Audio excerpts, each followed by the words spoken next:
From a quiet Tudor in Queens to marble penthouses in Manhattan, from seaside palaces in Florida to windswept castles in Scotland, the Trump family has told its story not just through politics or business, but through the mansions they've called home.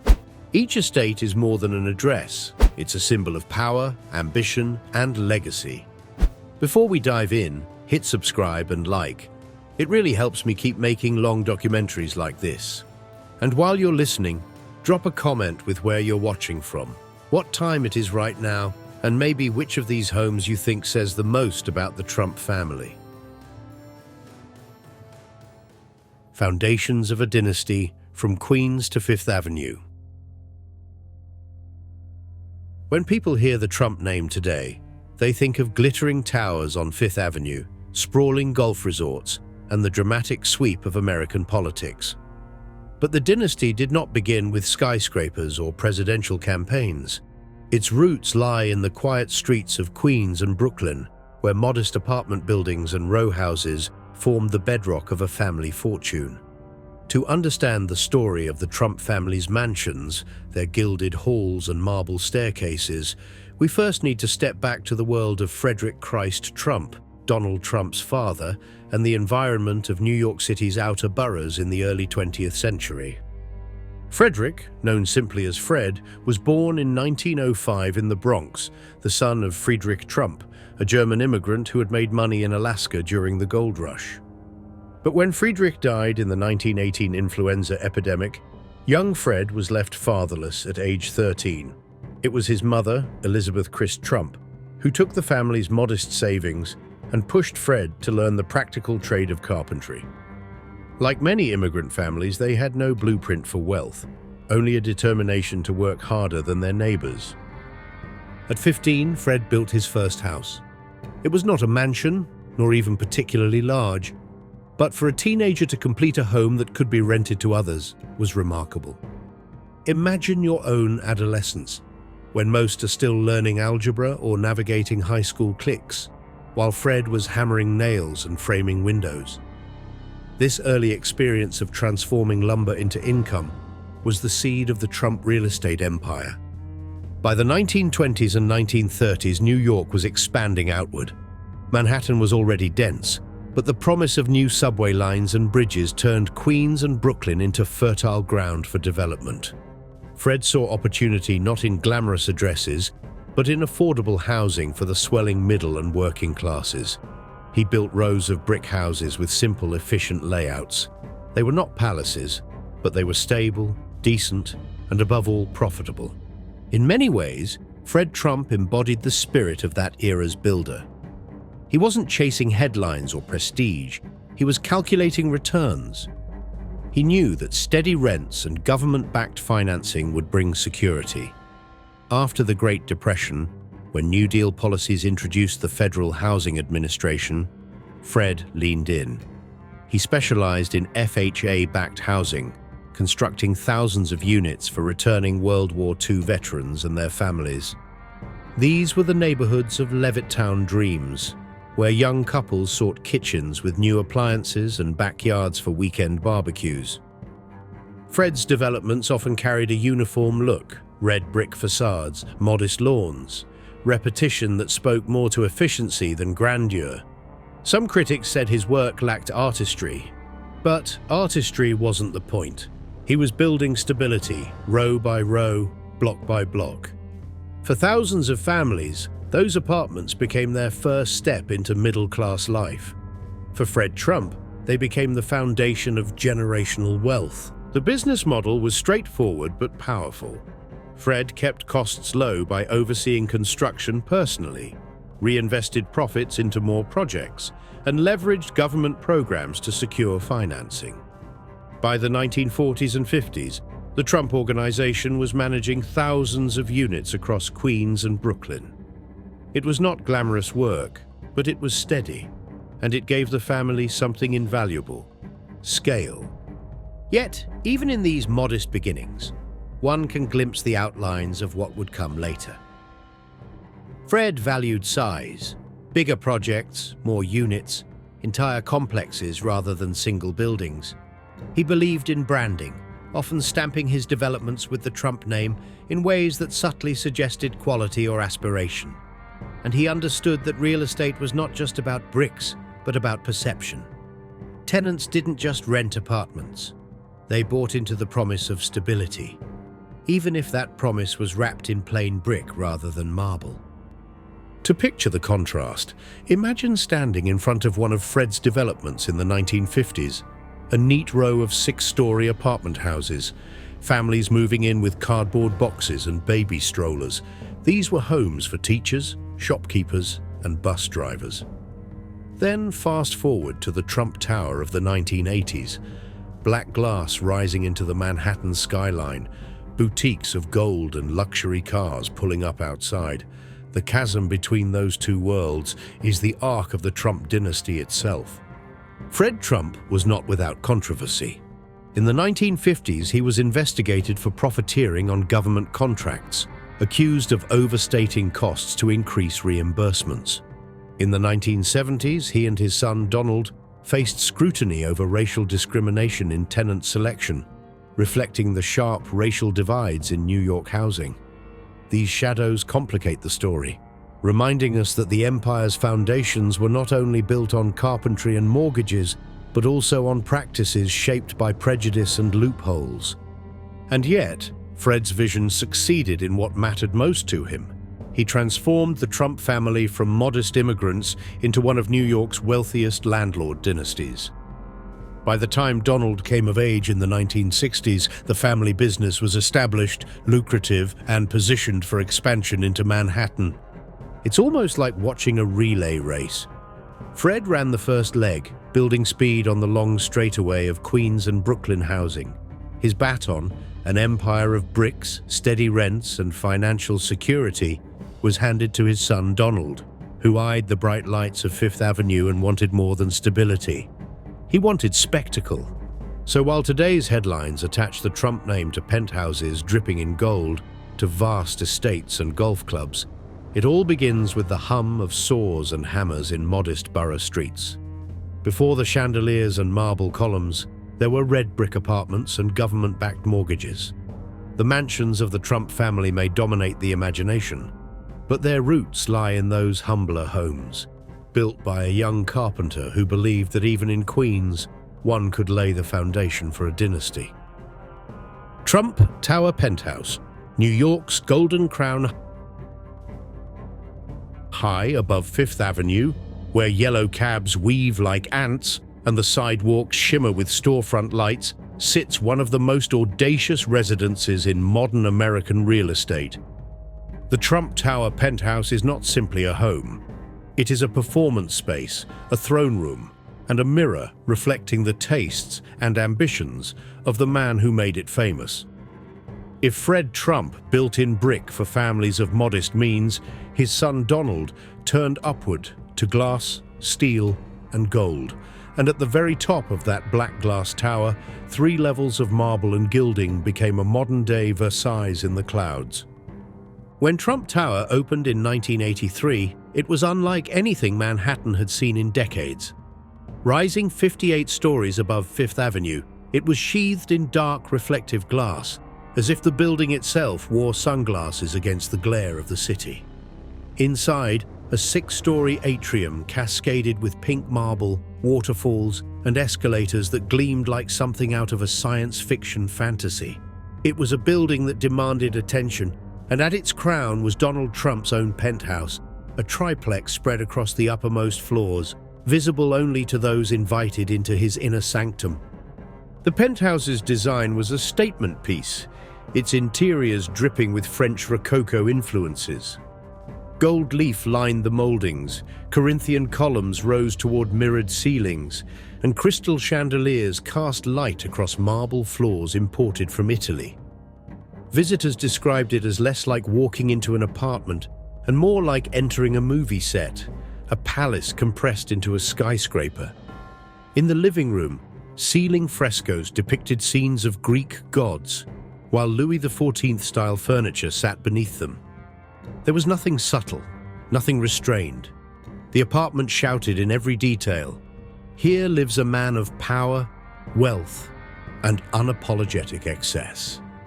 To an American audience, the Trump Tower penthouse was almost cartoonish, yet strangely captivating. In the 1980s, New York was a city of contrasts: Wall Street excess, subway graffiti, glitzy nightclubs like Studio 54. The penthouse captured that cultural tension. For admirers, it was a symbol of success, the immigrant's grandson who had clawed his way from Queens to the top of Manhattan's most famous boulevard. For critics, it was a monument to gaudiness, proof that money could buy marble but not taste. It is often said that homes reflect their owners, and in this case, the reflection was literal. Gold mirrors bounced images of visitors back at them, making the penthouse feel both infinite and intimate. But beyond the decor, the penthouse functioned as Donald Trump's ultimate stage. He conducted interviews there, posed for magazine spreads, and hosted figures from celebrities to politicians. The apartment became a recurring backdrop in his narrative, a prop in the larger theater of his persona. When journalists sought to capture the essence of Trump, they often photographed him beneath the gilded ceilings of the penthouse. The apartment was also a family space, though one dressed in finery. Ivanka, Don Jr., and Eric Trump spent parts of their childhood running across marble floors, polished to perfection, their toys set against backdrops of chandeliers and ornate furniture. For them, the penthouse was not a museum but home, albeit one where every room looked like a European palace. To grow up there was to see Fifth Avenue not as a destination, but as a front yard. The symbolism of the penthouse reached beyond real estate into politics and popular culture. In 2015, Donald Trump announced his presidential candidacy after descending the Trump Tower escalator, a piece of stagecraft that instantly became iconic. The golden interiors of the tower, including glimpses of the penthouse, framed the campaign as an extension of his brand. Wealth, glamour, and the promise that his personal success could be translated into national revival. Even in the White House years, media outlets often returned to images of the penthouse as shorthand for the man himself. But beneath the opulence lies a deeper truth. The penthouse was a conscious rejection of Fred Trump's world. Fred built thousands of brick apartments, plain and practical. Donald built one apartment, but made it an empire's crown jewel. It was as if the son wanted to erase modesty from the family narrative, to declare that the Trumps were no longer landlords of Queens, but royalty of Manhattan. If Fred laid foundations, Donald gilded them. For many New Yorkers, the penthouse was a curiosity, a place of rumors and magazine photographs rather than lived experience. Few ever saw it in person, yet it shaped perceptions of Trump as surely as his boardroom on The Apprentice decades later. Like the golden halls of European monarchs, it was designed not only to house its owner, but to project an image outward, an image of power, ambition, and permanence. One can imagine it on a quiet evening, the city sprawling below, lights flickering across Central Park, while inside the apartment glows warm with chandeliers. The contrast between the bustling, chaotic streets and the hushed, gilded rooms encapsulates the Trump story. A life both rooted in New York's grit and elevated above it, literally and figuratively. The Trump Tower penthouse remains today what it was in the 1980s, New York's golden crown, controversial yet unforgettable. A triplex that is part home, part stage, part myth. And from this perch, the Trump family looked outward, not only across Manhattan but across America, preparing to expand their name beyond Fifth Avenue into the world's imagination. Mar-a-Lago, Versailles in Palm Beach. If Trump Tower's penthouse was Donald Trump's crown, then Mar-a-Lago became his kingdom. Tucked between the Atlantic Ocean and the Intracoastal Waterway in Palm Beach, Florida, the estate stretches across 20 acres like a modern Versailles transplanted onto the American coastline. Long before Trump transformed it into his winter White House, Mar-a-Lago had already been one of the most opulent homes in the United States. a palace of stucco tile and gilded ornament commissioned by an heiress who wanted nothing less than perfection. The story begins with Marjorie Merriweather Post, the breakfast cereal heiress who was once the richest woman in America. In the 1920s, she envisioned a winter retreat unlike anything Palm Beach had seen. She didn't just want a house by the sea. She wanted a castle that would dominate both the coastline and the social calendar. Working with architect Marion Sims Wyeth and decorator Joseph Urban, she created a 126-room mansion that blended Mediterranean, Spanish, and Moorish styles. Imported tiles, carved wooden ceilings, and Venetian chandeliers filled its halls. Post named it Mar-a-Lago, Latin for sea to lake, a nod to its position stretching from oceanfront to lagoon. For decades, the estate was Palm Beach's crown jewel, hosting royalty, politicians, and titans of industry. When Post died in 1973, she willed Mar-a-Lago to the US government, hoping it would serve as a presidential retreat akin to Camp David. But the cost of maintaining such a vast and ornate property proved prohibitive. By the 1980s, the government declined the gift, and the estate went back to the Post Foundation. Enter Donald Trump. By then, he had already built Trump Tower and was searching for a property that would cement his place not just in Manhattan, but in America's winter playground of the wealthy. Palm Beach society was famously insular, dominated by old money families who looked down on brash newcomers. Trump, with his love of spectacle, was not a natural fit.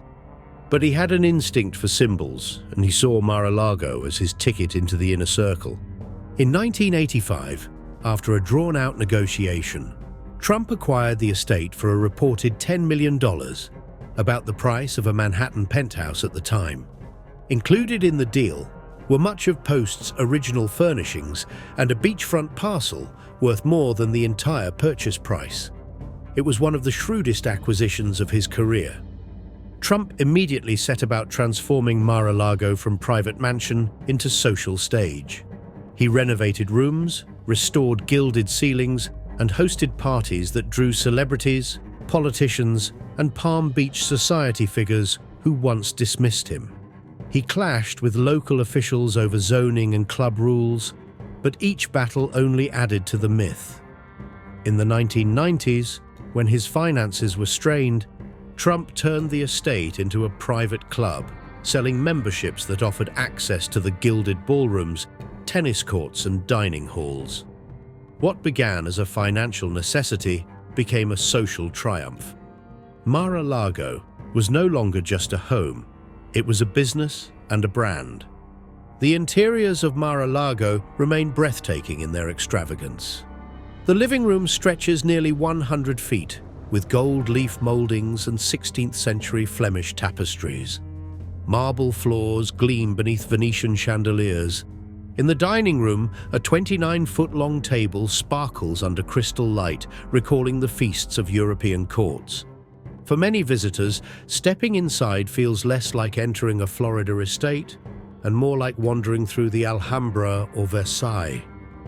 Trump himself often pointed out the comparison, framing Mar-a-Lago as both an American treasure and a personal achievement. When Trump was elected president in 2016, Mar-a-Lago took on a new role, the Winter White House. He hosted foreign leaders there, from Japan's Prime Minister Shinzo Abe to China's President Xi Jinping. News cameras captured motorcades sweeping past its gates, reporters stationed along its palm-lined drives, and dignitaries shaking hands beneath its ornate ceilings. What had once been a playground for the rich became, briefly, an unofficial seat of global diplomacy. For Trump, this was the ultimate validation. His private estate had become a stage for world affairs. Yet, like much of the Trump story, Mar-a-Lago is layered with contradictions. To some, it is a masterpiece of American ambition, a property built by a serial heiress, rescued by a brash developer, and transformed into a hub of politics and culture. To others, it is a monument to excess, a symbol of how wealth can bend rules and reshape communities. Local Palm Beach residents alternately resented and admired Trump's intrusion, while members of his club reveled in the access it granted them. What sets Mar-a-Lago apart from other Trump properties is its scale and history. Unlike the Trump Tower penthouse, which was created from scratch, Mar-a-Lago carried the weight of decades of grandeur. Unlike Seven Springs or the Trump golf resorts, it was not just a mansion but a cultural landmark, recognized for its architectural and historic value. Trump's ownership added another chapter to its story, intertwining his personal narrative with that of Palm Beach itself. To picture Mar-a-Lago today, imagine standing on the lawn as the sun sets over the intracoastal. The mansion glows in shades of gold and pink, its towers catching the last light. Inside, ballrooms shimmer with chandeliers, while outside, the Atlantic rolls against the shore. It is at once timeless and theatrical, a palace transplanted to Florida, forever linked with the Trump name. From Marjorie Merriweather Post's dream to Donald Trump's winter White House, Mar-a-Lago has been more than just a home. It is a statement of wealth, ambition, and the belief that a single estate can shape not just a family's legacy, but a nation's imagination. Seven Springs, a country palace in New York. North of Manhattan, where the skyscrapers give way to rolling hills and quiet reservoirs, sits one of the Trump family's least publicized but most intriguing estates, Seven Springs. Spanning 213 acres in the town of Bedford, New York, this mansion and its sprawling grounds embody a different side of the Trump family's relationship with real estate. Unlike Trump Tower's neon glamour or Mar-a-Lago's gilded theatrics, Seven Springs offers a pastoral grandeur, an American country palace, more whispers than shouts, yet still wrapped in the aura of wealth and ambition. The property predates the Trump family's involvement by decades. Built in 1919 for Eugene Meyer, a financier who later became chairman of the Federal Reserve and publisher of The Washington Post, the mansion was crafted with a careful eye for historic craftsmanship. Designed in the Georgian style, the 50,000-square-foot house boasted 60 rooms, expansive terraces, and panoramic views of the surrounding landscape. Its architecture echoed an old-world sensibility transplanted into the New York countryside. Symmetry, red brick facades, and interiors filled with fine woodwork and stone. This was not modern flash, but an estate rooted in the tradition of American aristocracy. By the time Donald Trump purchased Seven Springs in 1995, he was already a fixture in Manhattan. The deal, reported at around $7.5 million, marked something of a departure from his typical urban pursuits. This was not Fifth Avenue, and it was not Florida's playground of Palm Beach. This was quiet, leafy Bedford, a town better known for horse farms and understated wealth than for golden escalators. Trump saw Seven Springs as a place where his family could retreat, and perhaps also as a canvas for new ambitions. The estate's scale is breathtaking. Imagine walking down its long gravel drives, flanked by meadows and forest, until the mansion itself rises into view. Inside are 15 bedrooms, a grand library, and a formal dining room large enough to host dozens of guests. The craftsmanship is old-fashioned in the best sense. Stone fireplaces, carved moldings, and a solidity that speaks to another era of American wealth. Outside, the grounds stretch across rolling hills, with 3 pools, carriage houses, and even a private lake. On autumn afternoons, the estate glows in shades of amber and red, like a landscape painted to perfection. Seven Springs became a gathering place for the Trump family in the 1990s and 2000s. Photographs show Donald with his children, Don Jr., Ivanka, and Eric, posing near the lake or exploring the grounds. Eric Trump, in particular, developed a fondness for the estate, later describing it as the place where he learned to fish and ride ATVs. For a family often seen in boardrooms and ballrooms, Seven Springs provided a rare connection to the outdoors, a reminder that even dynasties need lawns to play on. Yet, as with so many Trump properties, Seven Springs was never just a retreat. There were ambitious plans, At various points, Trump floated ideas to transform the estate into a golf course, a luxury subdivision, or a private club. None materialized, partly due to local opposition and partly due to the challenges of building on such historic and environmentally sensitive land. The mansion remained largely as it was, a grand but somewhat dormant asset.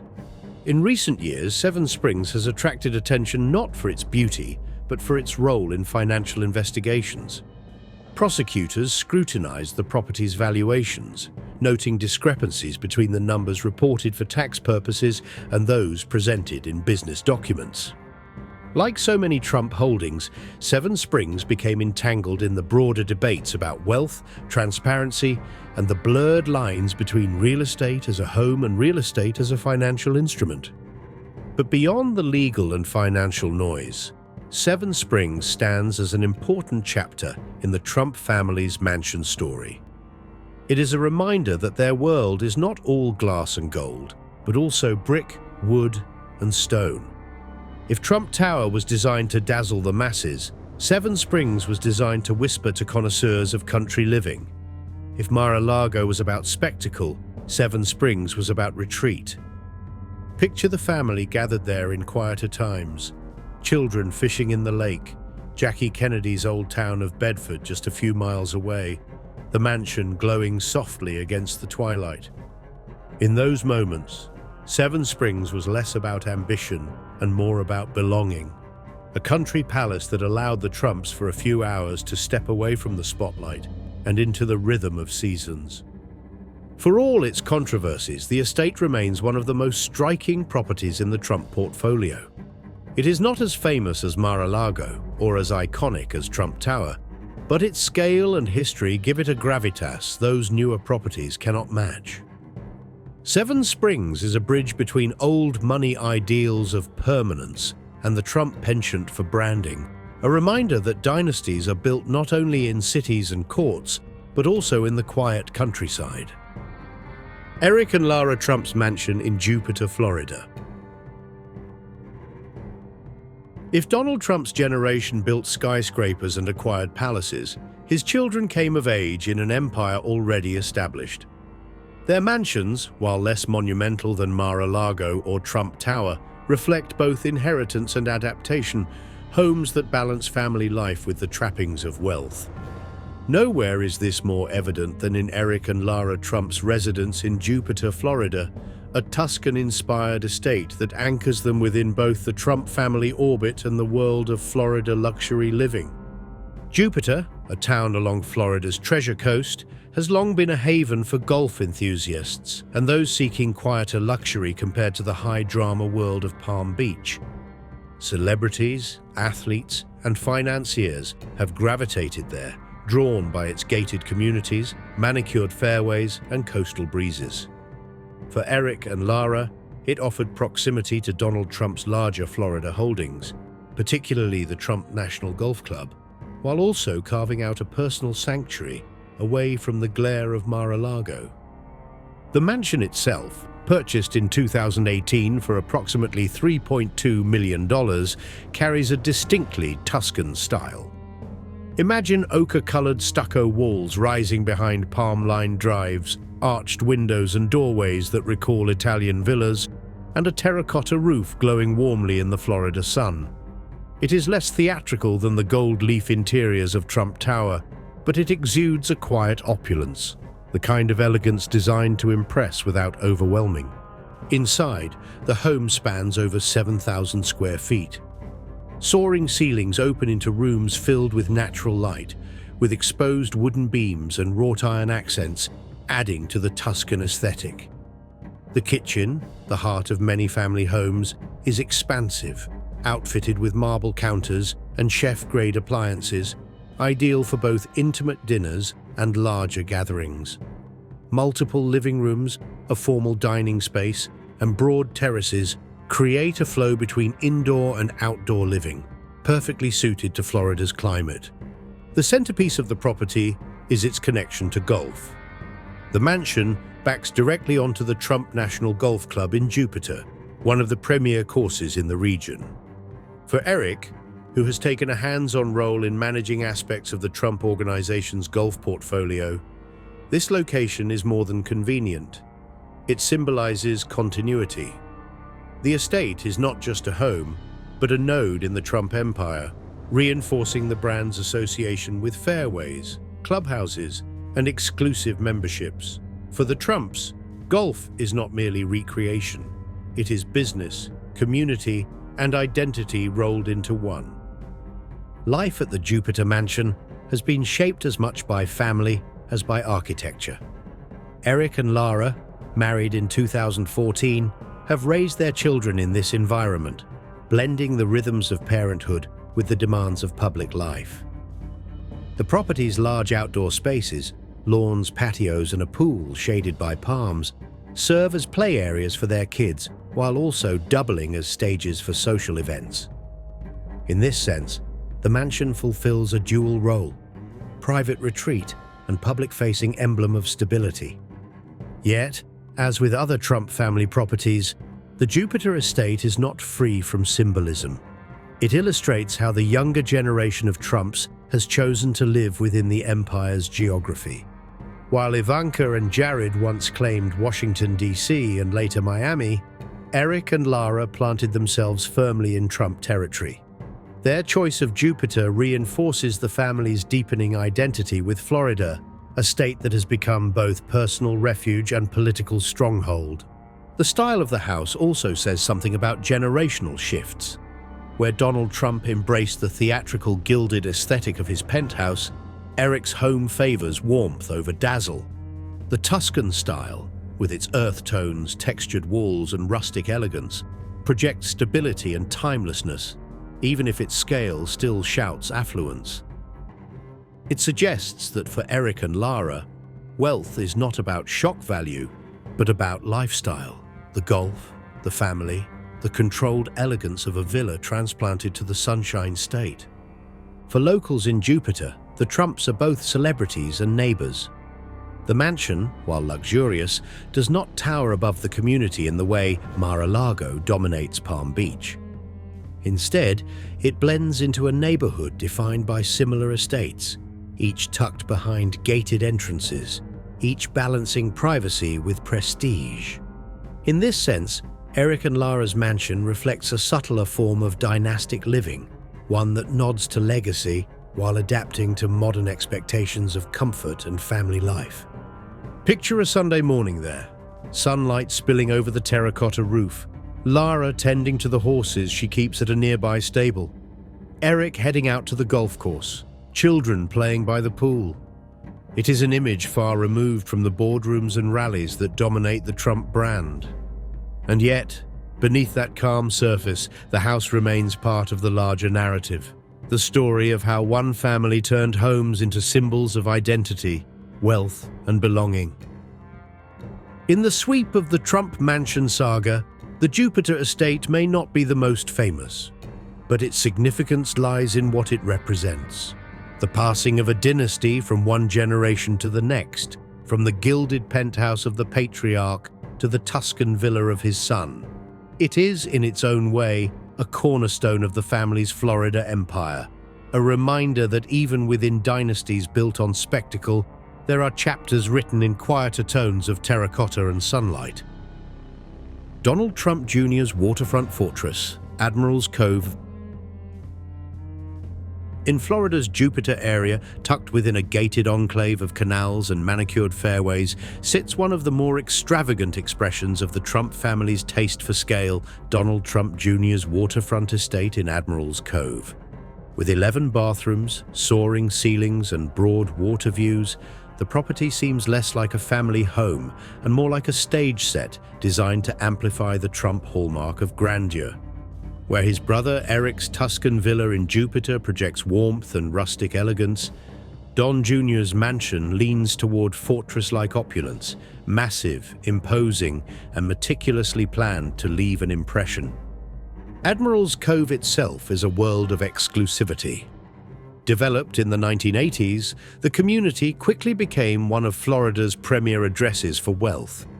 It blends luxury residences with a marina, golf courses and private clubs, offering both seclusion and spectacle. Residents dock yachts outside their back doors, dine in waterfront clubhouses, and mingle in a social scene that mixes old money privacy with new money shine.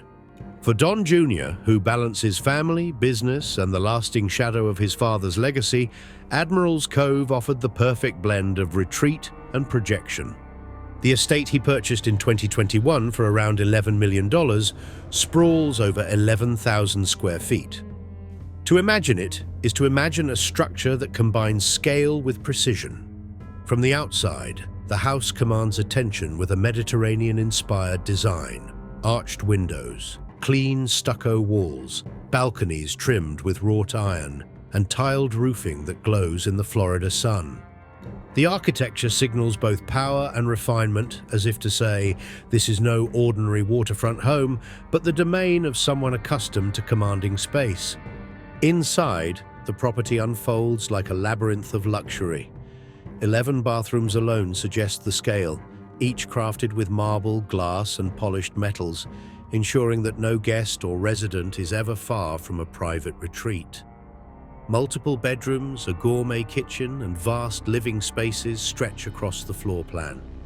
High ceilings give rooms a cathedral-like quality, with chandeliers that echo the gilded flair of Trump Tower, though softened for coastal Florida tastes. A home theater, wine cellar, and gym add layers of indulgence, transforming the estate into a self-contained universe of comfort and status. But the heart of the mansion is its waterfront presence. Admiral's Cove was built around canals that connect directly to the intracoastal waterway, and Don Jr.'s estate makes full use of it. A private dock allows for boating directly from the backyard, the water glittering under Florida's endless sunshine. The pool and outdoor terraces merge seamlessly with this setting, designed for gatherings that blur the line between leisure and spectacle. Here, the family can host parties where glasses of champagne catch the reflection of sunset over the marina, or simply escape onto the water with a yacht waiting steps from the living room. For Don Jr., the estate is also a place of family life. His 5 children, from his marriages to Vanessa Trump and later his engagement to Kimberly Guilfoyle, have grown up in a world where vast homes are the norm. Admiral's Cove, with its open lawns, expansive rooms, and secure community, provides both playground and fortress. The private security and gated access ensure distance from paparazzi and political critics, while the size of the house itself guarantees privacy even within the family. The property also symbolizes continuity with the Trump family's Florida identity. With Eric settled nearby in Jupiter and Donald Sr. rooted at Mar-a-Lago, Don Jr.'s choice of Admiral's Cove creates a triangle of Trump presence along the Florida coast. Each mansion reflects a different shade of the dynasty's lifestyle, but together they form a constellation of influence that stretches from Palm Beach to the Treasure Coast. What sets Don Jr.'s estate apart is its emphasis on scale. 11 bathrooms may sound like an extravagance bordering on absurdity, but it fits within the Trump ethos.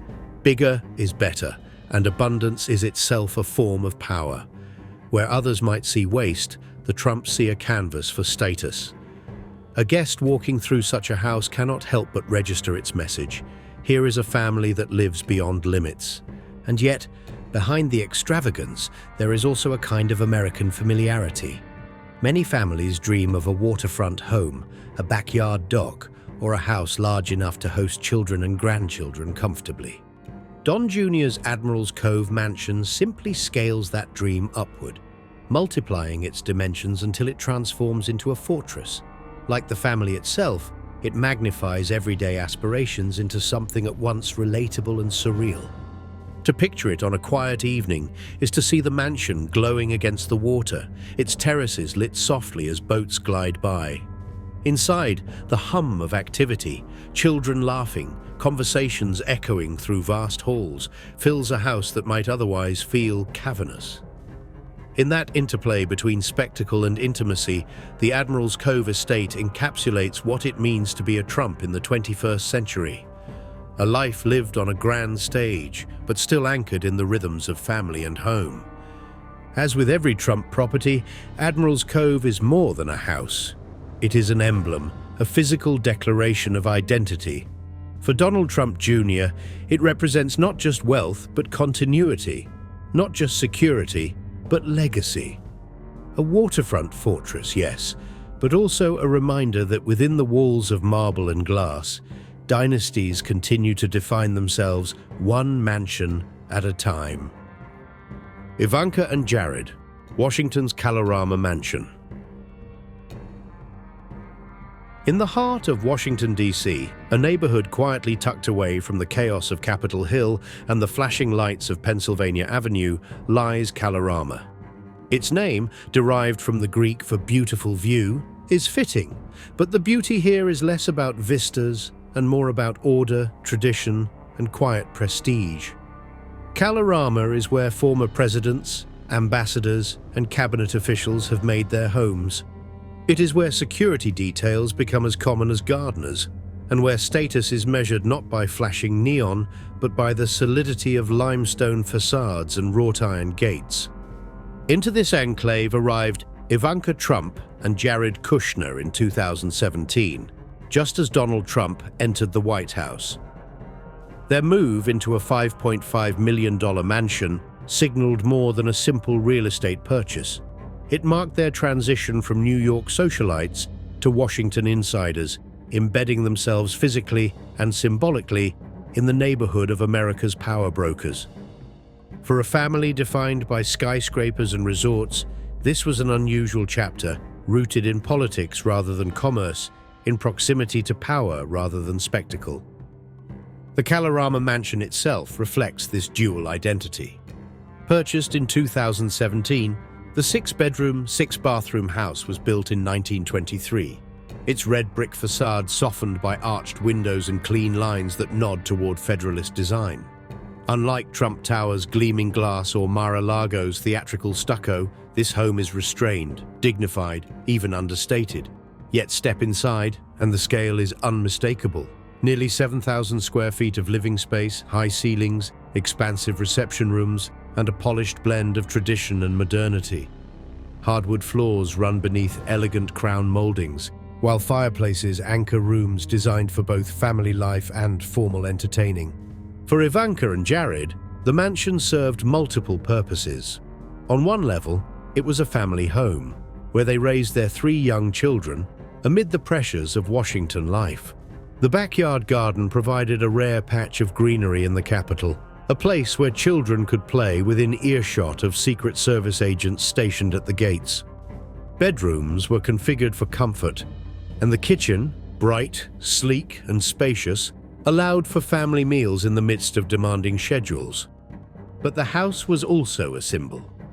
Located just blocks away from Barack and Michelle Obama's post-White House residence, the proximity placed Ivanka and Jared not only in Kalorama's orbit, but in direct comparison with America's most prominent political families.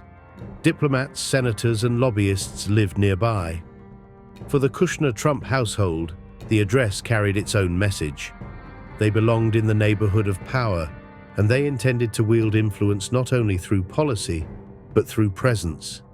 During Jared Kushner's tenure as senior advisor to the president and Ivanka's role as advisor on economic and women's issues, the Kalorama Mansion became a quiet hub of meetings and conversations.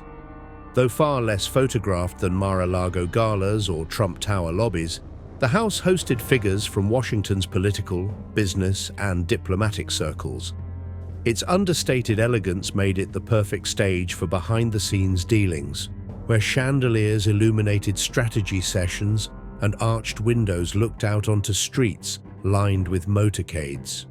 The contrast between the mansion's restrained design and the Trump's usual taste for gold and marble did not go unnoticed.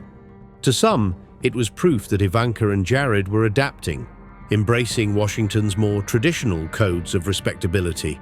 To others, it was camouflage, an attempt to soften their image while still carrying the Trump name into America's political heart. Either way, the house reflected a new chapter in the family's narrative, one where real estate was not about dazzle, but about legitimacy. Yet the move to Kalorama was not without friction. Neighbors complained about blocked streets, heavy security details, and the disruption that comes with living next door to people whose lives attract both protesters and media vans. Secret Service vehicles parked along the narrow lanes of the neighborhood became a constant reminder that this was no ordinary household. For long-time Kalorama residents accustomed to privacy, the arrival of the Kushner Trumps underscored how political life reshapes even the quietest corners of the city. Still, the mansion carried a personal weight for Ivanka. Having grown up in the golden opulence of Trump Tower and later living in Manhattan penthouses and Florida resorts, she found herself for the first time in a home designed not for spectacle, but for balance. In interviews, she often framed her Washington years as a time of intense responsibility, both professionally and as a mother. The Kalorama mansion, with its muted elegance, offered a stage where she could project herself as both a policy advisor and a parent, a softer image that contrasted with her father's louder brand. Imagine an evening there, the lights of Washington twinkling beyond tree-lined streets, motorcades rolling past as children settle into their rooms upstairs. Downstairs, Jared reviews policy papers in a quiet study while Ivanka prepares for an event at the White House. The mansion hums not with parties or paparazzi, but with the quieter intensity of political life lived inside carefully guarded walls. The Kalorama chapter illustrates the Trump family's ability to adapt their mansion story to different contexts. In New York, their homes proclaimed ambition. In Palm Beach, they projected opulence. In Washington, they offered legitimacy. And while Ivanka and Jared have since moved on, relocating to Miami after the Trump presidency, their Kalorama mansion remains etched in the narrative as the house that symbolized their attempt to merge family legacy with national governance. It was never just a $5.5 million house. It was a statement that the Trump dynasty, born in Queens and gilded on Fifth Avenue, could plant itself in the heart of Washington's most exclusive neighborhood and, for a time, live as both neighbors and power brokers among America's elite. Ivanka's Upper East Side penthouse.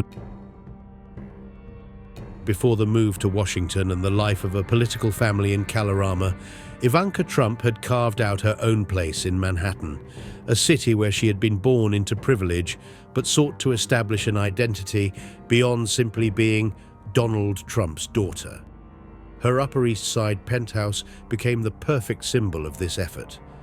A home that blended the familiar gloss of Trump luxury with a more restrained, modern aesthetic that spoke to her own tastes and ambitions.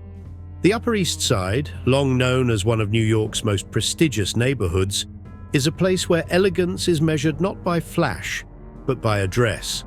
With tree-lined streets, doormen in polished uniforms, and a blend of old money townhouses and sleek high-rises, the neighborhood has always represented the highest tier of Manhattan living. For Ivanka, whose childhood home had been the gilded triplex atop Trump Tower, the Upper East Side offered both continuity and reinvention.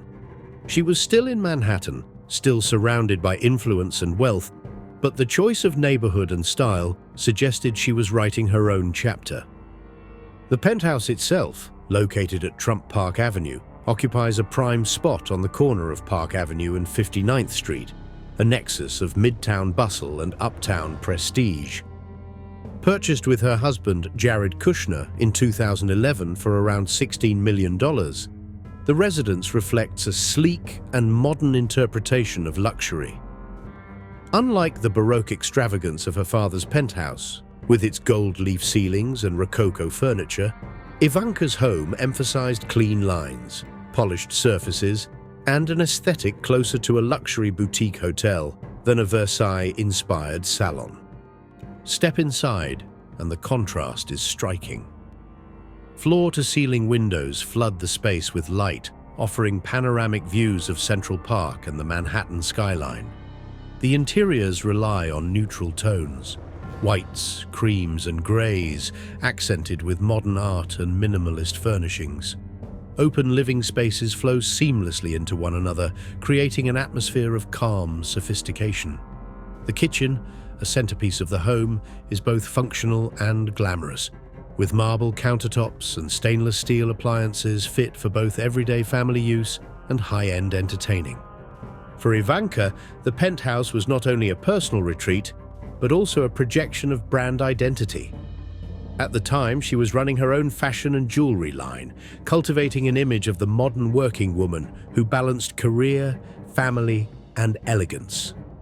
Photographs of her home, occasionally shared in lifestyle magazines or on social media, reinforced that image. Not ostentatious like her father's world, but aspirational in a way designed to resonate with young professionals who dreamed of balancing high-rise living with family stability. Family was central to this chapter. The penthouse was where Ivanka and Jared raised their young children before relocating to Washington in 2017. Bedrooms were designed with both luxury and comfort in mind. Children's spaces softened with playful touches, while the master suite offered a haven of understated elegance. The residence allowed Ivanka to root her family in Manhattan, just as her own upbringing had been shaped by the city's rhythms and expectations. The location also carried symbolic weight. Park Avenue has long been shorthand for New York prestige, a corridor lined with some of the city's most exclusive addresses. To live there was to signal membership in a rarefied world that combined wealth with tradition. For Ivanka, the move to the Upper East Side suggested a shift from the flamboyance of Trump Tower to the respectability of Park Avenue, from her father's dramatic flair to a more carefully curated brand of sophistication. And yet, traces of Trump excess lingered. The penthouse spanned multiple levels and included more space than most New Yorkers could imagine. Luxury measured not just in finishes, but in sheer square footage. The balance between restraint and scale mirrored Ivanka herself, a woman shaped by her father's empire, but eager to soften its edges for her own audience.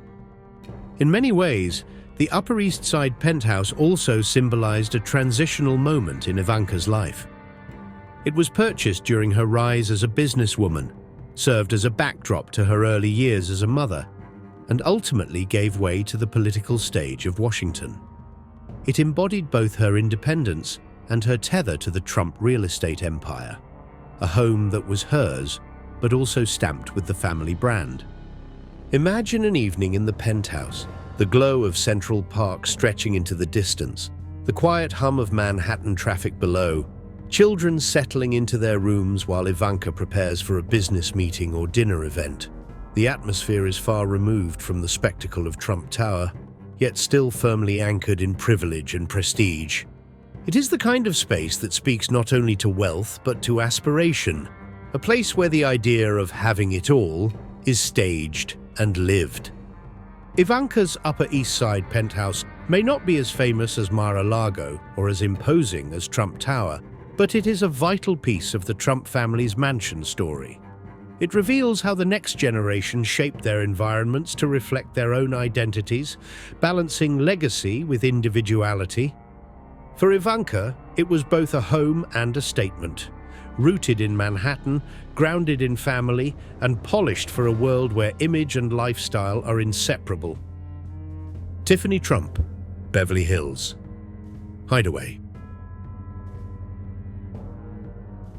In a family where real estate often doubles as a stage for identity, Tiffany Trump's homes tell a subtler story. The daughter of Donald Trump and actress Marla Maples, Tiffany grew up straddling two worlds, the relentless spotlight of her father's empire and the quieter, more West Coast rhythm of life shaped by her mother. Her choice of residences, first in Los Angeles luxury, later in Washington, D.C. townhouses, reflects her attempts to carve out a distinct place within a dynasty where space is often synonymous with power.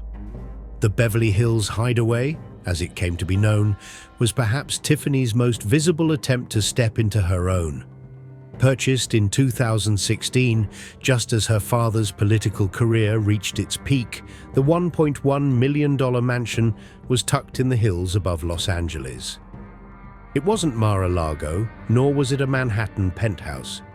It was a carefully chosen California retreat that reflected both her upbringing with her mother and her desire for a lifestyle slightly apart from the Trump gold standard. The house itself spanned about 1,500 square feet, making it modest by Trump standards, but still impressive for a young woman in her early 20s. With a sleek, modern design, it featured open-plan living spaces, large glass windows that framed views of the canyons, and a light-filled kitchen finished with polished stone. A rooftop deck offered the kind of indoor-outdoor living that defines Los Angeles luxury, where evenings could be spent watching the city lights flicker below. It was less about grandeur and more about freedom, the kind of home that whispered independence rather than shouted spectacle. For Tiffany, this was important. Unlike Ivanka, who had woven herself deeply into both the Trump business and political world, Tiffany was still figuring out her place. Her Beverly Hills home gave her space, both literally and figuratively, to navigate that question. Friends often described her as more reserved than her siblings, someone who valued privacy in a family where privacy was rare. The house on the West Coast, far from Trump Tower and Mar-a-Lago, reflected that desire for distance. Yet the Beverly Hills chapter was not the only one in Tiffany's residential story. During her years at Georgetown Law in Washington, D.C., she lived in a townhouse in the upscale DuPont Circle area, just a short drive from the White House.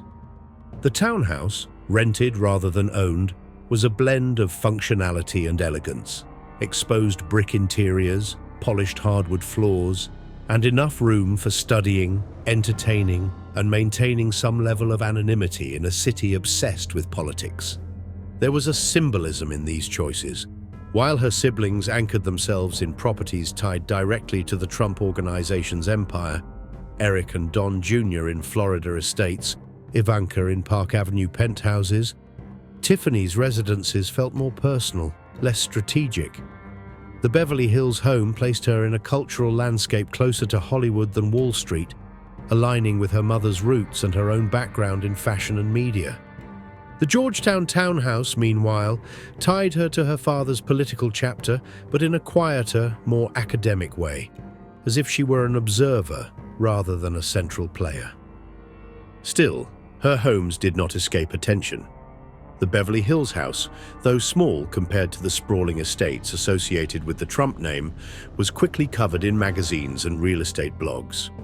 Headlines often contrasted its modern restraint with the Baroque interiors of Trump Tower, casting Tiffany as the different Trump, a daughter who embraced sleek California lines instead of Versailles-inspired gold.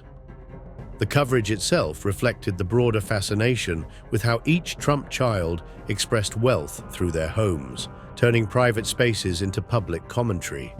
Tiffany's navigation of space also paralleled her navigation of identity. As the West Coast Trump, she often appeared at family events but remained on the periphery, her homes reflecting a similar distance. They were luxurious but not ostentatious, connected to the family but not dominated by the Trump aesthetic. In this sense, the Beverly Hills hideaway and Georgetown townhouse became metaphors for her role, part of the dynasty but not entirely defined by it. Imagine her in the Beverly Hills house on a quiet evening, music drifting through open windows, the city lights below like a sea of fireflies. It is a scene far removed from the gilded penthouse of her father or the sprawling ballrooms of Mar-a-Lago. Or picture her in Georgetown, late at night, law books spread across a table, the townhouse glowing softly under the street lamps of DuPont Circle. These images capture a different rhythm of Trump life, one that values reflection over spectacle, independence over legacy. Tiffany's real estate choices may not dominate headlines in the way Mar-a-Lago or Trump Tower do, but they are integral to the family's mansion narrative. They reveal how space is not only about wealth, but also about identity. How a daughter born into one of America's most scrutinized dynasties sought to find her own definition of home. In Beverly Hills, she built a hideaway. In Georgetown, she created a foothold in Washington. and in both, she carved out her own chapter in a family where every property is more than just a house. It is a statement. Baron Trump's private worlds. Among all the Trump children, Baron William Trump remains the most enigmatic. Born in 2006, he grew up not in the modest houses of Queens like his grandfather Fred, or the gold-drenched penthouse of the 1980s like his older siblings, but in a swirl of mansions that doubled as both palaces and fishbowls. His childhood was lived in three extraordinary spaces: Trump Tower in Manhattan, Mar-a-Lago in Palm Beach, and the White House in Washington, D.C., each one shaping his sense of home in very different ways. To explore Baron's private worlds is to see the Trump dynasty's mansions not through the eyes of developers, politicians, or celebrities, but through the eyes of a boy growing up at the center of spectacle. Trump Tower, the Gilded Nursery. Baron's earliest years were spent in the Trump Tower penthouse, the triplex that his father had designed to outshine Versailles. For most children, early memories are of suburban kitchens or backyard swings. For Baron, they were of crystal chandeliers, gold leaf moldings, and ceilings painted with frescoes of gods. His nursery was not a room tucked at the end of a hallway. It was part of a palace in the clouds, high above Fifth Avenue. Melania Trump once described how she decorated Baron's room with a touch of whimsy amid the grandeur. While the rest of the penthouse gleamed with marble and 24-karat gold accents, his space included planes and helicopters in miniature, reflecting his fascination with flight. He even had entire floors of the penthouse to himself at times, a kingdom scaled down to the size of a child. To imagine it is to picture a boy riding a toy car across marble floors or playing beneath frescoes that once loomed over magazine photo spreads. Trump Tower gave Baron an introduction to the family's philosophy of space, that homes are not only for living, but for staging identity.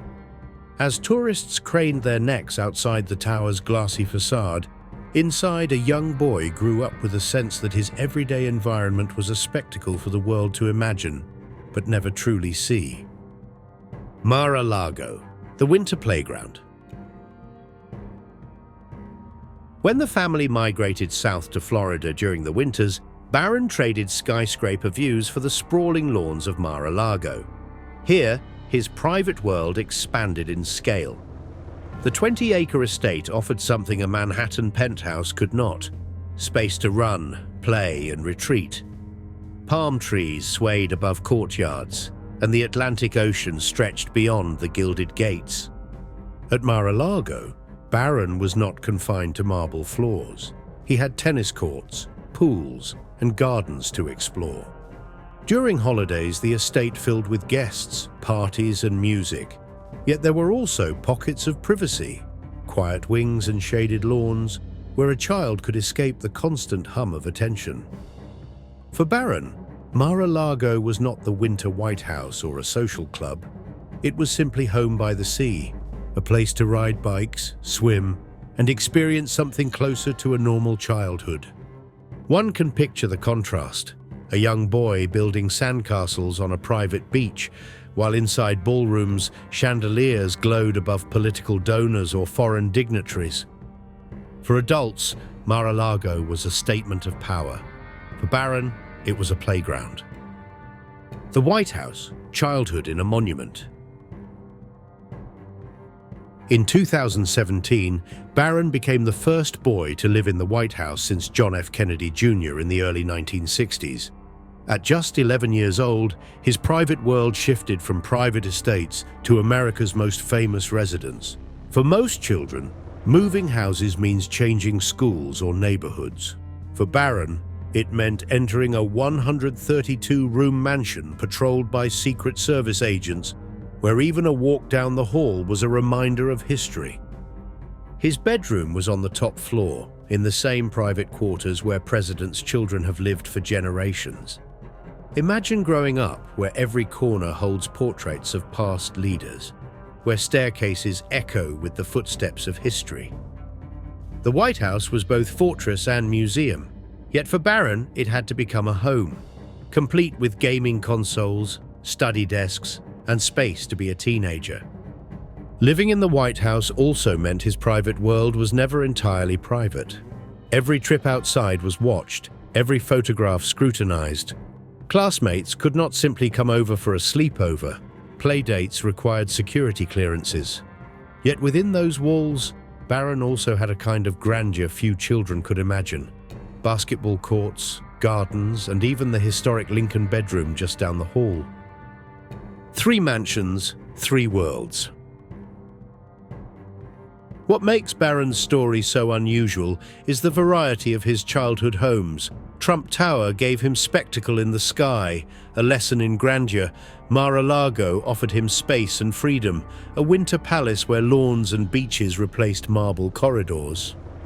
The White House placed him at the center of national history, a mansion where personal life and public duty collided every day. Few children grow up in homes that double as symbols for millions of people. Fewer still grow up in 3 of them at once. For Barron, childhood was a balancing act between privilege and pressure, between spaces that dazzled and spaces that confined. His private worlds, each extraordinary in its own way, were shaped not just by architecture, but by the expectations that came with his last name. Imagine the thread that runs through his early years: the golden ceilings of Trump Tower, the swaying palms of Mar-a-Lago, the solemn halls of the White House. Each house told a different story of what it meant to be a Trump. And through Barron's eyes, they were not just mansions. They were the backdrop to growing up in one of America's most scrutinized families, where home was always both sanctuary and stage. The White House years. Politics meets real estate. When Donald Trump entered the White House in January 2017, he did not arrive as a career politician or a military hero, but as a real estate mogul who had spent decades mastering the art of turning buildings into symbols.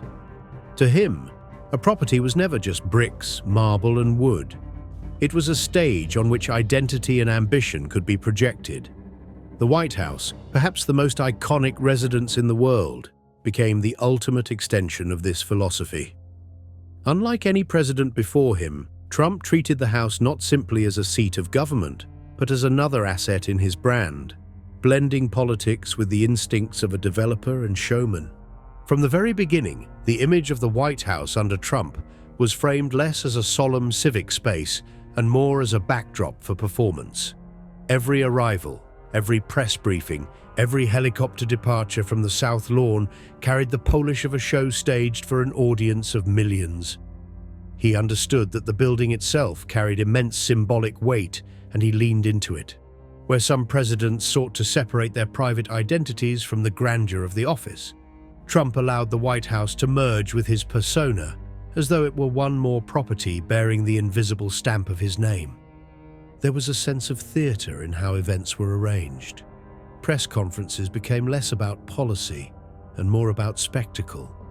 Banquets in the East Room glittered with gold-rimmed plates and elaborate decor, echoing Trump's taste for the dramatic. Even the lighting of the White House at night took on a new dimension. Broadcast across television screens and social media, it became part of a daily visual brand. The Rose Garden, often used sparingly by past presidents, became a frequent stage for announcements, speeches, and photo opportunities.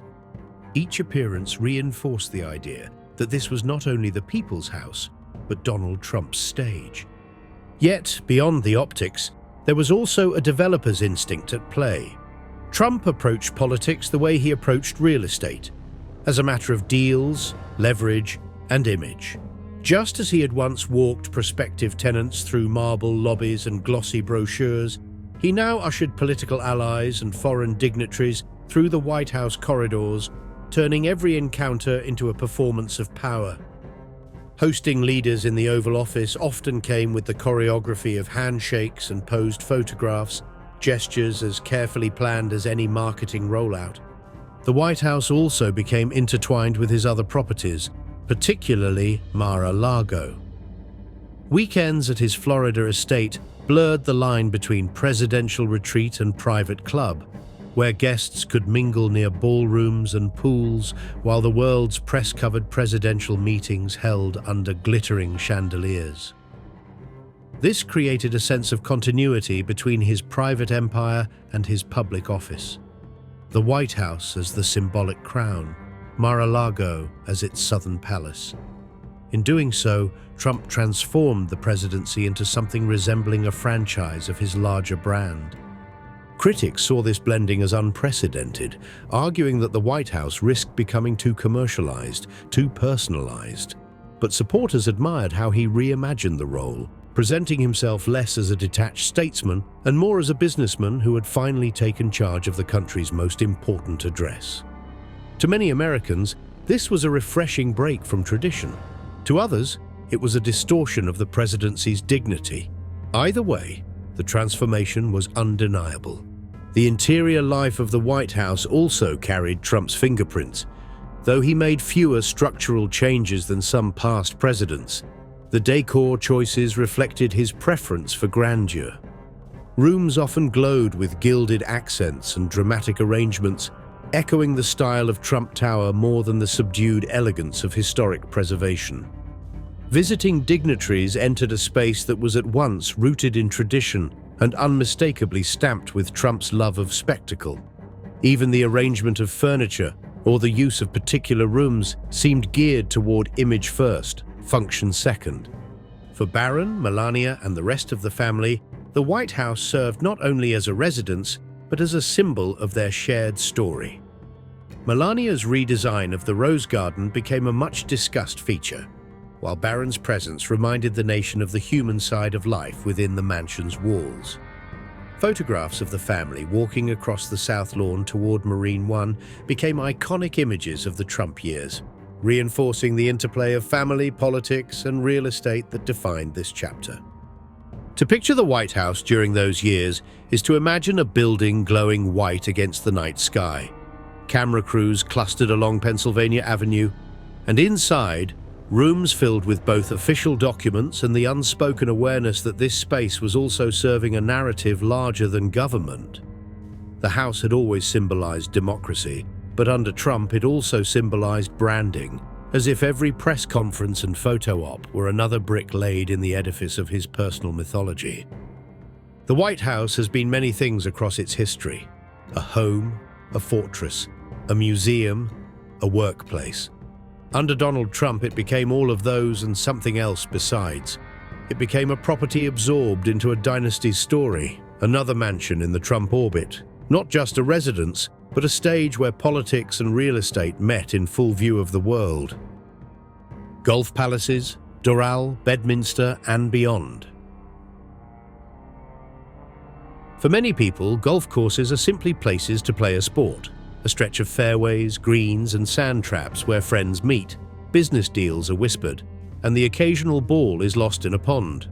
For Donald Trump, golf courses became something else entirely. They were not only investments but stages, extensions of his brand, and in many ways, mansions spread across acres of grass and water.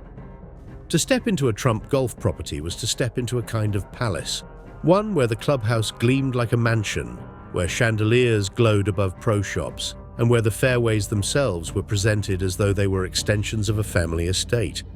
Take Trump National Doral in Miami.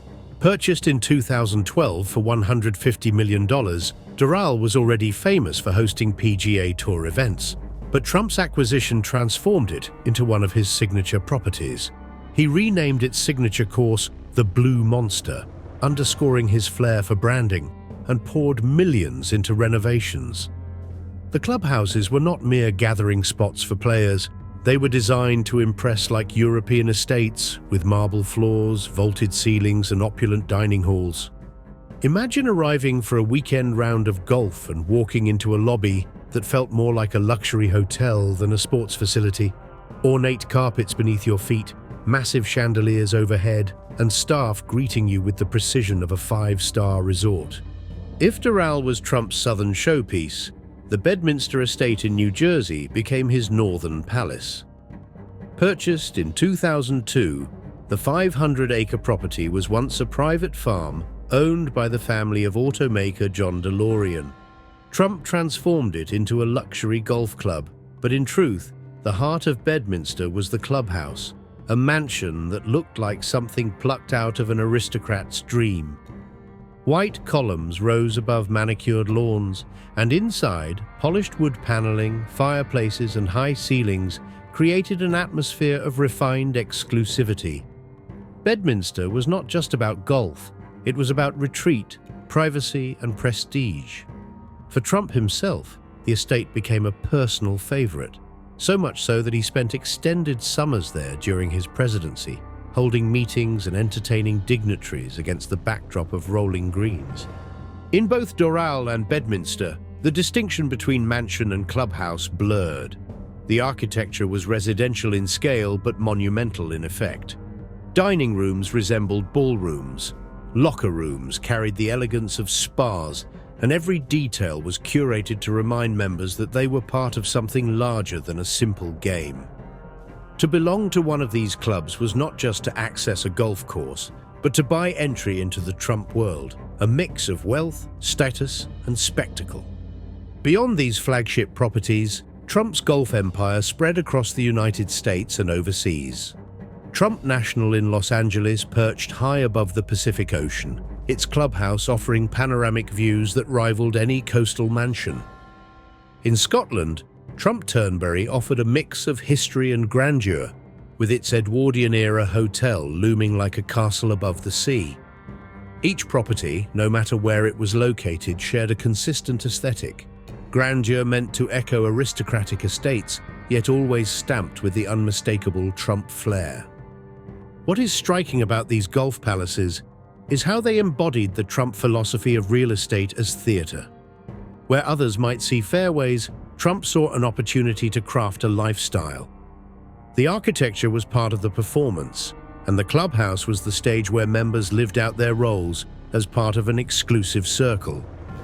Even the smallest details, gold accents on locker doors, oversized portraits in dining halls, served as cues that this was not ordinary recreation, but a carefully curated world. For the Trump family, golf also became a binding thread.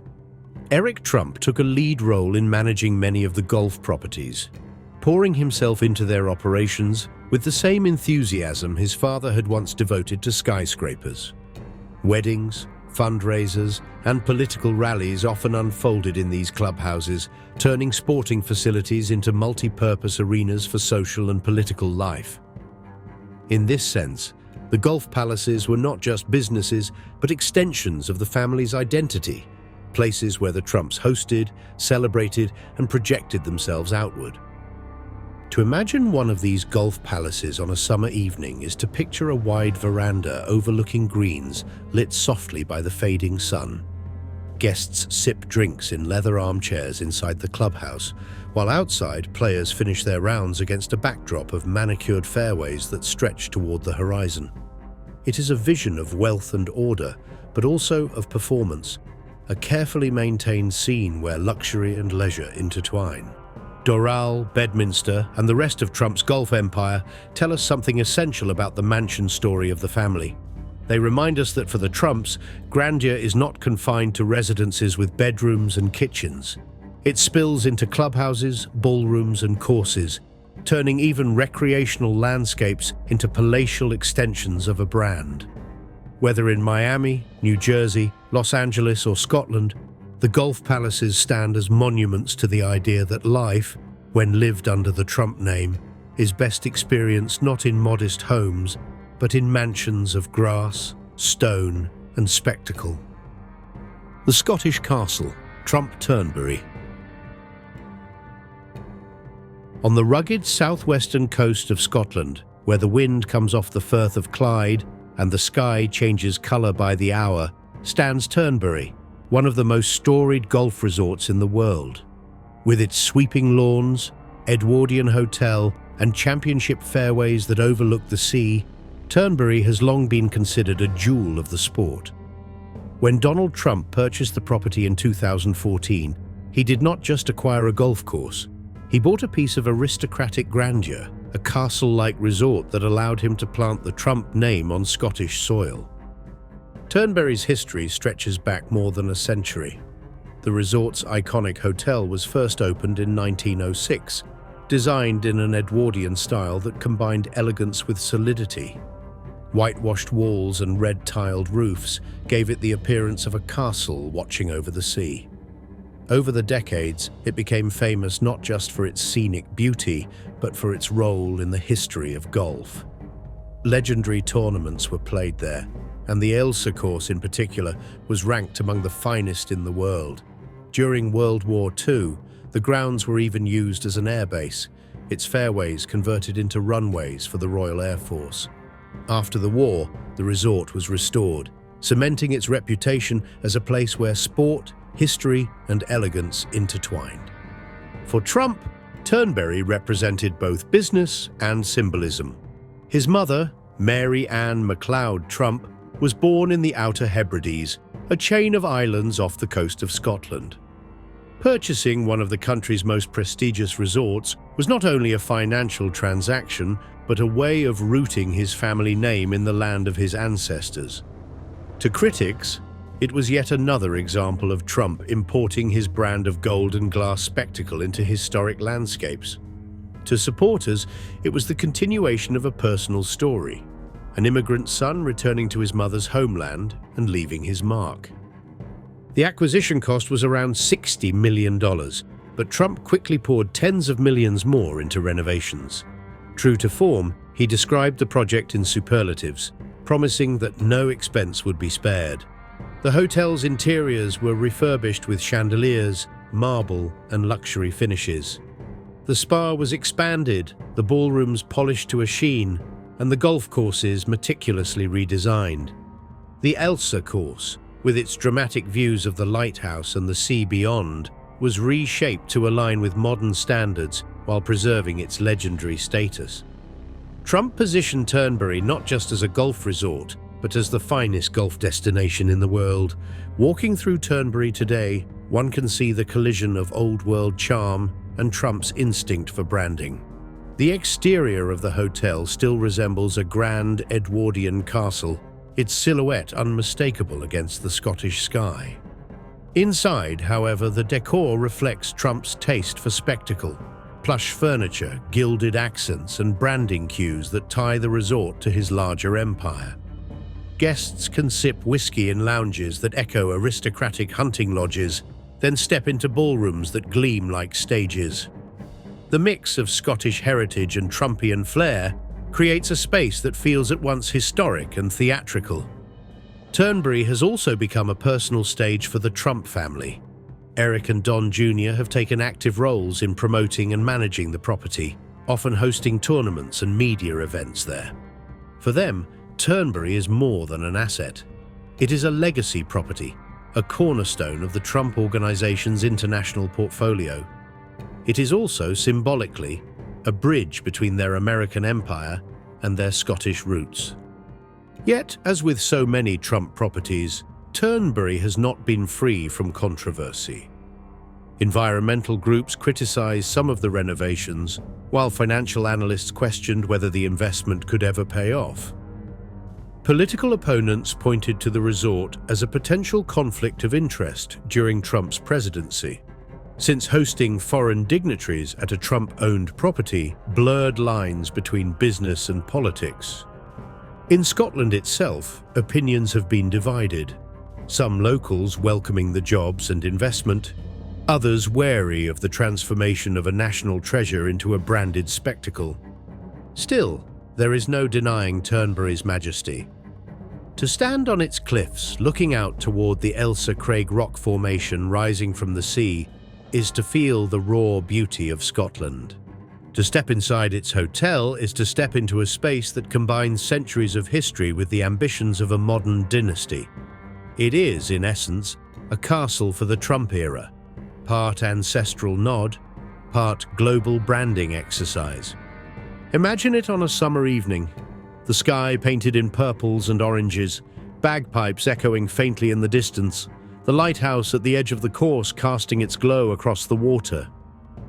Guests gather in the ballroom for a gala, glasses of champagne raised beneath chandeliers, while outside, The sea crashes against the cliffs. Turnberry is at once natural and constructed, ancient and modern, Scottish and Trumpian. For Donald Trump, the purchase of Turnberry was more than another addition to his golf empire. It was the acquisition of a symbol, aristocratic grandeur reshaped under his name, a castle not inherited but bought, refurbished and branded, standing as proof that even the windswept coasts of Scotland could be folded into the story of a family that built its identity on mansions, palaces and spectacle. Irish retreat, Trump Doonbeg. On Ireland's rugged Atlantic coast, where the wind sweeps in off the sea and the cliffs rise jagged against the horizon, lies Trump Doonbeg, a property that seems at once out of place and yet perfectly in line with the Trump family's vision of grandeur. Unlike Trump Tower or Mar-a-Lago, which proclaim their presence with glass and gold, Doonbeg whispers in stone and grass, blending the tradition of Irish countryside estates with the unmistakable stamp of Trump ambition. It is not only a resort, but a European outpost of the family brand, an emblem of their attempt to plant roots on the far side of the ocean. The story begins in 2014, when Donald Trump purchased the Doonbeg Golf Club in County Clare for a reported $15 million. At the time, the resort was struggling financially, unable to maintain the vast property and its championship golf course. To Trump, it was an opportunity, a chance to acquire a scenic estate at a bargain price, and more importantly, to expand his brand across the Atlantic. For a man who had already attached his name to New York skyscrapers and Scottish castles, Ireland offered a new frontier, an estate that carried both prestige and a link to tradition. Doonbeg sits on nearly 400 acres along the wild Atlantic Way, one of the most striking stretches of coastline in Europe. The heart of the property is a 19th-century stone lodge, expanded into a 5-star hotel with more than 180 rooms and suites.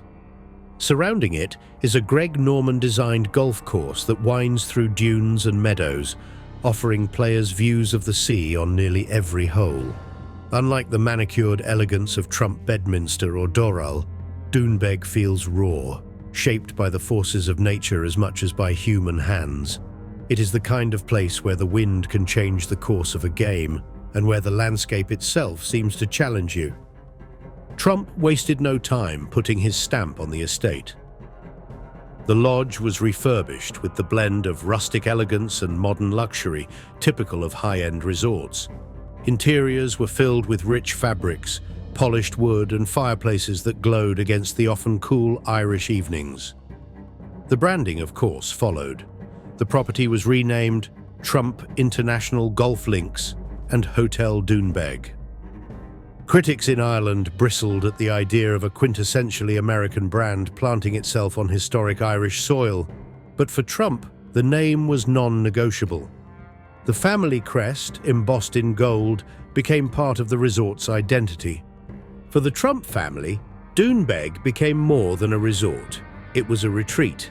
Eric Trump, in particular, developed a deep attachment to the property, frequently visiting and overseeing operations. He described it not only as a business but as a personal favorite among the family's holdings. Photographs show him walking the windswept fairways, praising the rugged beauty of the Irish coast. For Eric, Doonbeg was a reminder that Trump properties could embody not only opulence but also authenticity, luxury shaped by the raw power of landscape. Yet, as with so many Trump properties, controversy followed. Plans to build a seawall to protect the golf course from coastal erosion ignited fierce debate in Ireland, with environmentalists arguing that it would damage fragile ecosystems. Local communities were divided. Some welcomed the jobs and tourism Trump's investment brought, while others resisted the intrusion of a brand synonymous with spectacle and politics. The resort became a flashpoint for larger conversations about globalization, climate change, and the balance between development and preservation. Despite the disputes, Doonbeg has maintained its allure as one of the most dramatic settings in the Trump portfolio. Guests who stay at the lodge often describe the experience as a blend of rustic charm and five-star indulgence. Days are spent on the windswept links, evenings by the fire with Irish whiskey in hand, the sound of the Atlantic waves crashing against the shore. Unlike the neon glow of Trump Tower or the gilded halls of Mar-a-Lago, Doonbeg projects a different kind of luxury, rooted in nature, textured by history, and softened by Irish hospitality. For the Trumps, this difference is part of its value. Doonbeg expands the family's brand into Europe while offering a narrative of heritage and connection. It positions them not only as developers of American skyscrapers and Florida palaces, but as stewards of international resorts tied to landscapes of cultural importance. In a way, Doonbeg allows the Trumps to play at aristocracy, lords of a coastal estate in Ireland, their name inscribed in stone and gold. Imagine it at dusk, the Atlantic stretching endlessly westward, the lodge glowing with warm lights against the fading sky, golfers retreating from the wind as peat fires crackle inside. It is a scene at once timeless and modern, humble in its natural beauty, yet grand in its ambitions. For guests, it is a chance to experience both Ireland's rugged soul and the Trump brand's interpretation of luxury. For the family, it is proof that their mansion story is not confined to America, that even on distant shores, they can transform a struggling estate into a symbol of wealth, power, and presence. Trump Doonbeg may never command headlines like Trump Tower or Mar-a-Lago, but in the larger tapestry of the family's mansions, it plays a crucial role. It represents not just expansion, but translation. The Trump vision of grandeur adapted to an Irish landscape, where the wind, sea, and stone all become part of the family's empire. The Beverly Hills Mansion, Hollywood and the Trumps. When most people think of Donald Trump, they picture him in the skyline of Manhattan, his name gleaming in gold letters against steel and glass. But the Trump family also carved out space on the West Coast, where fame is measured less in buildings and more in proximity to Hollywood stars. The Beverly Hills Mansion, Trump's Los Angeles foothold, was a statement that the empire was not just about business in New York or politics in Washington. It was also about presence in the city of dreams, where real estate and celebrity mingle as naturally as cocktails by the pool. Trump's Beverly Hills property was acquired in the 2000s, located just off Rodeo Drive and the Beverly Hills Hotel, two landmarks that themselves embody Los Angeles glamour. Unlike the vertical spectacle of Trump Tower or the sweeping lawns of Mar-a-Lago, the Beverly Hills mansion leaned into West Coast luxury. Mediterranean-inspired architecture, palm trees swaying above terracotta rooftops, and open-air courtyards designed for entertaining under the California sun. It wasn't just a house. It was a stage for Hollywood connections, deals, and the subtle weaving of Trump's brand into the fabric of the entertainment industry. The mansion stretched across several thousand square feet, with sprawling living areas framed by arched doorways and windows that opened onto manicured gardens. The interiors reflected Trump's taste for opulence, polished marble floors, ornate chandeliers, and gold accents that nodded to the aesthetic of his New York properties, but softened by California light. Instead of towering ceilings designed to awe, the space emphasized flow. Living rooms opening into patios, dining rooms into terraces, all centered around a swimming pool that sparkled like a jewel in the sun. For Donald Trump, the house was as much about who came through its doors as what was inside. In Beverly Hills, proximity to stars mattered, and Trump used the property as a hub for networking. Hollywood producers, actors, and television executives were among those who attended parties or private dinners. It was in these circles that Trump reinforced his connection to celebrity culture, long before The Apprentice would catapult him into television fame. The mansion wasn't simply real estate, it was part of his ongoing audition for relevance in an industry that valued glamour as much as financial success. One could imagine a night in the mansion during those years. Cars pulling up to the circular driveway, the lights of Beverly Hills twinkling in the distance, And inside, guests sipping champagne beneath ornate light fixtures while Trump held court in the center of the room.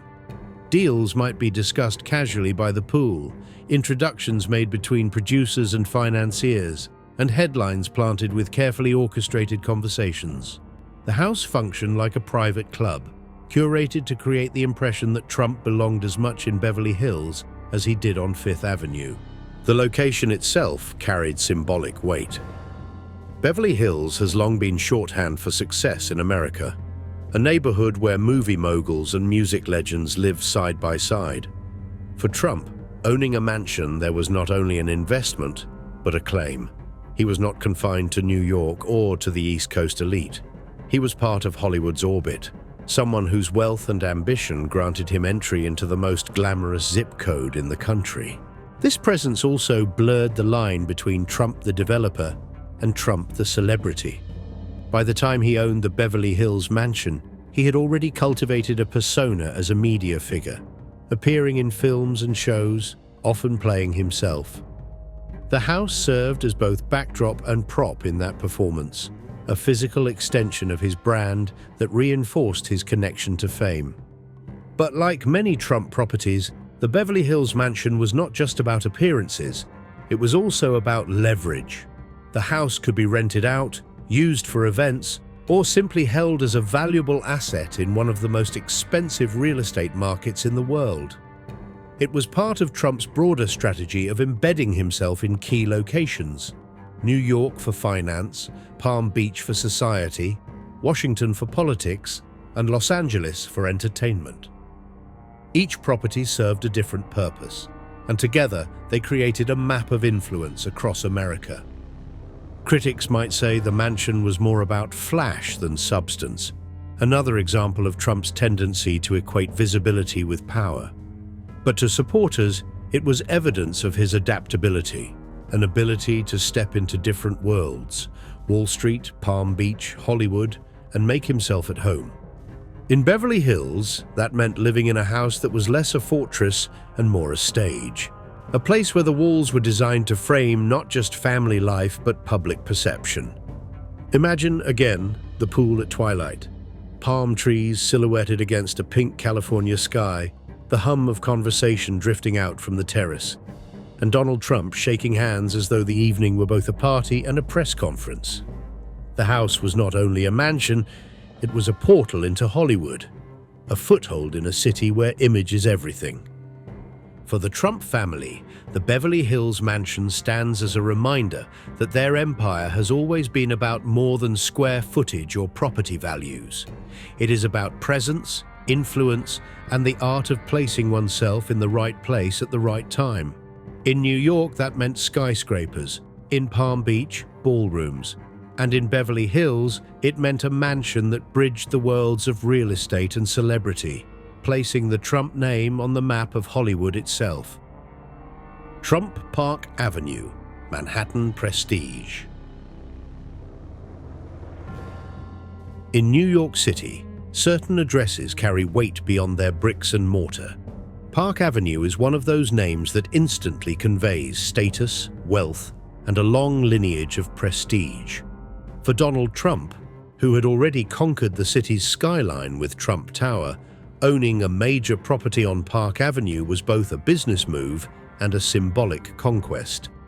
Trump Park Avenue, a luxury residential building in the heart of Manhattan's Upper East Side, became one of the crown jewels of his portfolio, a place where the Trump name brushed up against the bastions of old money and social tradition. Originally constructed in the 1920s as the Hotel Delmonico, the building itself carried its own history, long before the Trump Organization acquired it in 2001. The Delmonico had been a glamorous destination in mid-century Manhattan, a place where society figures and celebrities crossed paths. Its conversion into luxury apartments and condominiums under Trump's ownership was a kind of reinvention, taking a building steeped in heritage and reshaping it into part of the Trump empire. For Trump, this was not just about acquiring real estate. It was about inserting his brand into one of New York's most exclusive neighborhoods, a territory traditionally dominated by old money families. The building's architecture fits the Park Avenue mold, a stately pre-war facade with elegant limestone detailing, rising with understated grandeur rather than the flamboyant glass and gold of Trump Tower. For the Trump Organization, the challenge was to modernize the interiors while preserving the aura of tradition that Park Avenue buyers demanded. The result was a property that balanced two identities: the sleek, branded luxury of Trump real estate and the timeless appeal of Upper East Side refinement. Inside, the apartments vary from smaller units to sprawling penthouses with floor-to-ceiling windows overlooking Central Park or the Manhattan skyline. Marble bathrooms, custom kitchens, and concierge services place it firmly within the realm of luxury living, while the Trump touch, branding, amenities, and an emphasis on opulence ensured that it stood out even among its prestigious neighbors. One of the most famous residents was Ivanka Trump, who lived in the building before moving with Jared Kushner to their Kalorama mansion in Washington, D.C. Her residence there underscored the building's role not just as an investment, but as a home for the family itself. For Donald Trump, Trump Park Avenue also served as a way to bridge two worlds that had long been separated: the brash new money confidence of his own brand and the cautious old money traditions of Park Avenue society. Where families like the Astors and Rockefellers had built their reputations through generations of wealth, Trump carved his path through bold deals, television appearances, and skyscrapers that glittered with spectacle. Owning a property on Park Avenue was a way of saying that his empire had penetrated even the most guarded corridors of Manhattan prestige. Imagine the dynamics of a cocktail party in one of the building's penthouses. The views stretching out over Central Park, the hum of polite conversation among bankers, diplomats, and socialites. And in the corner, a reminder that this was not just any Park Avenue address, it was a Trump Park Avenue address. The name on the deed mattered as much as the limestone on the facade. It signaled that the Trump Organization was not only shaping the skyline, but was embedded in the very neighborhoods that defined New York's social hierarchy. Yet, Trump Park Avenue was not without its controversies. Lawsuits from tenants over rent regulations and disputes about pricing reflected the tension between Trump's aggressive business practices and the genteel traditions of the Upper East Side. Where old money landlords often operated quietly, Trump's approach was loud, combative, and unapologetic. To some, this clashed with the neighborhood's culture. To others, it was simply Trump being Trump, forcing his way into spaces where he was not expected to belong. The building itself, however, remained a powerful symbol. To live at Trump Park Avenue was to embrace a brand that carried both prestige and polarization. It was a place where residents could say they lived on one of the most famous streets in America, in a building owned by one of its most infamous families.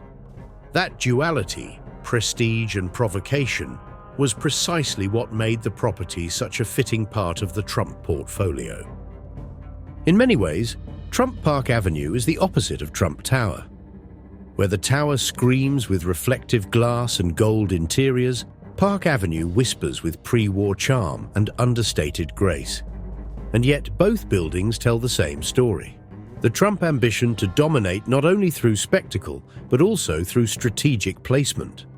One conquers through height, the other through address. Picture walking down Park Avenue in the early evening, the brownstones and co-ops bathed in the fading glow of the sun. Among them rises Trump Park Avenue, its limestone facade quietly asserting itself. Inside, lives unfold behind tall windows, some of them Trump's own family, others the city's elite. The building may not be as visually dramatic as the tower, but it speaks volumes. It says that the Trump name has planted itself in the very heart of Manhattan prestige, a place once reserved for the oldest and most established families of New York. Trump Park Avenue is more than just a building. It is a declaration, one that says the Trump dynasty belongs not only in skyscrapers and golf palaces, but in the corridors of Manhattan tradition. In the story of the family's mansions, it stands as both a home and a trophy, a piece of the city's most elite real estate stamped indelibly with the Trump name. Trump's childhood home. Humble roots revisited. Before there were skyscrapers with his name in gold, before Mar-a-Lago and golf palaces and political power, Donald Trump began life in a modest Tudor-style house in Queens, New York. Nestled in Jamaica Estates, a leafy neighborhood where streets curve gently past brick homes and manicured lawns, the house stands as an almost disarming contrast to the image of Trump that would later dominate headlines.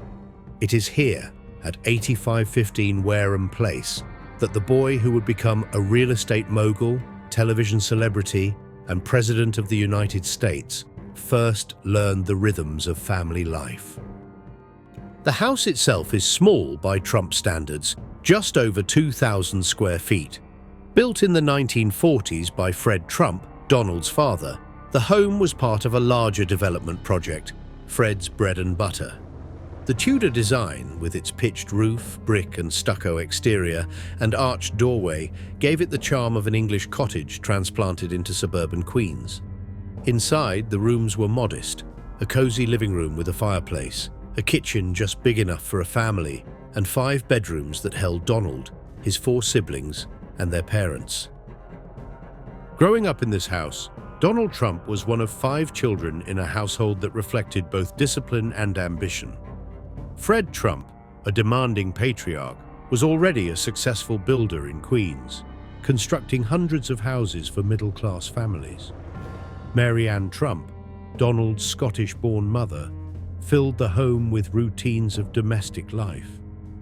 For young Donald, the house was not gilded with luxury, but filled with the order of a striving middle-class family, structured, competitive, and full of expectations. It is easy to imagine the future mogul as a restless boy in this home, racing up and down the narrow staircases, playing in the small backyard, or sitting at the family table listening to his father talk about deals, rents, and construction sites. The house itself may not have been grand, but it was an incubator. In the tidy streets of Jamaica Estates, Trump was surrounded not by aristocracy, but by hard-working families who embodied the post-war dream of upward mobility. As Trump's fortune and fame grew, the childhood home took on an almost mythical quality. By the time he became president, the Tudor house in Queens was less a residence than a relic, a tangible reminder that even the man who branded himself in marble and gold had begun life in a relatively ordinary setting. Real estate investors capitalized on that symbolism.